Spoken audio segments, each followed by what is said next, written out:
Locrine is an Elizabethan play depicting the legendary Trojan founders of the nation of England and of Troynovant. The play presents a cluster of complex and unresolved problems for scholars of English Renaissance theatre. Date: Locrine was entered into the Stationers' Register on the 20th of July 1594 and published in 1595 in a quarto issued by printer Thomas Creed. Individual scholars have proposed dates for the play from the early 1580s on. Many have favored a date c. 1591, based on the play's links with other works of the era. It has been argued, for example, that Locrine borrows from the Complaints of Edmund Spenser, published in 1591, and from the Complaint of Elstead, a poem by Thomas Lodge, written c. 1591, but circulated in manuscript before its first printing in 1593.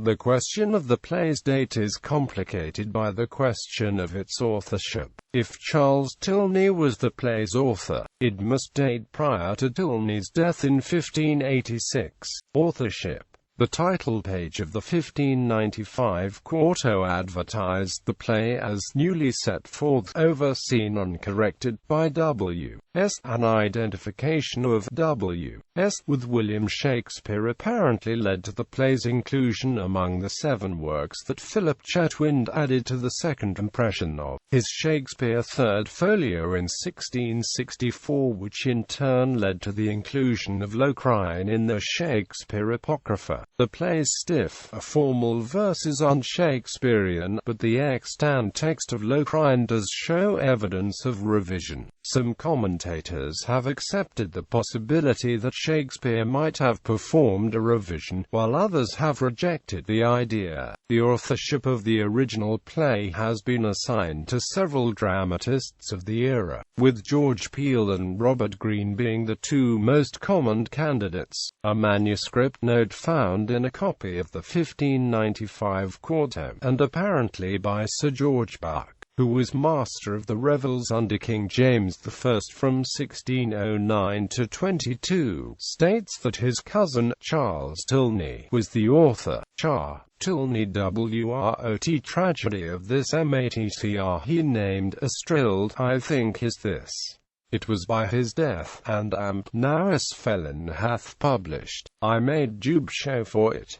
WCHI yet however. G.B. Samuel A. Tannenbaum disputed the authenticity of the note, claiming it was a forgery, probably by John Payne Collier, but it has been demonstrated that the handwriting is genuine. If Charles Tilney wrote the play, it must date before his 1586 execution for participation in the Babington plot. There is no evidence, however, that Charles Tilney did any dramatic writing, other than his alleged connection with Locrine.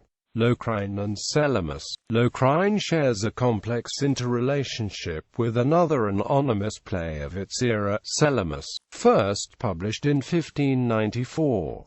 The commonalities between the 2 plays involve parallels of plot elements and shared verbal expression and prosodic structure. The majority of scholars who have considered the problem judge the author of Salamis to have borrowed from a Locrine, though a minority has favored the opposite conclusion. The common features in the 2 plays have led some critics to suppose that they are the work of the same author, but since both plays are anonymous, and their authorship is disputed, the connection between the 2 dramas obscures as much as it enlightens. Synopsis: following the Senecan model of revenge tragedy, each of the play's 5 acts is preceded by a prologue that features 8, the ancient Greek goddess of folly and ruin. In each 8 introduces and explicates a Dumb's How. The play's 5 Dumb's Hows feature symbolic figures and animals, or personages of classical mythology. In the first, Antarctica kills a lion, the second shows Perseus and Andromeda, and the third, a snake stinging a crocodile. The fourth Dumbshow features Hercules and Omphale. The final Dumbshow depicts Medea's murder of Jason and Glauce. 8 returns for a sixth and final appearance at the play's conclusion. The opening scene of the play proper shows the aged Brutus, the leader of the Trojans in Britain, before his courtiers, including his 3 sons, Locrine, Camber, and Albonact. Brutus knows he is dying, and attempts to order the kingdom's affairs.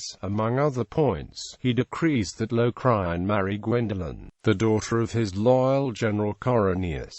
The scene ends with Brutus's death.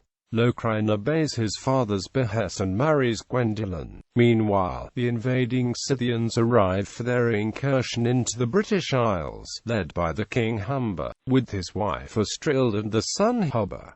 Subsequent scenes depict a back-and-forth combat between Trojans and Scythians, when his apparent victory turns to sudden defeat. The Trojan prince Albonact commits suicide. Albonact's ghost appears through the remainder of the play, calling for revenge. The Trojans are eventually victorious. Astrild, the Scythian queen, is captured and brought to the Trojan court, where Locrine quickly falls in love with her. Corinius warns his royal son-in-law to remain faithful to Gwendolen. Locrine does not follow this advice, though he sequesters Astrild in a subterranean hideaway for 7 years. Once Corinius dies, Locrine brings his affair into the open. Gwendolen's brother Thrasymachus vows revenge. The defeated Humber has been living in seclusion and grinding privation for 7 years since his defeat, when he kills himself. The ghost of Albonact exults. Corinius's ghost also appears to witness Locrine's fate, defeated in battle by the forces of Gwendolen and Thrasymachus. Locrine and Astrild commit suicide, and a daughter Sabine eventually drowns herself. Gwendolen has her husband buried royally next to his father, but consigns Astrild to an obscure grave. The play's comic relief is provided by a coterie of clown characters, Strumbo, Trompart, and Dorothy. Strumbo the cobbler marries Dorothy, but is impressed into the army along with his servant Trompart, to fight the Scythians.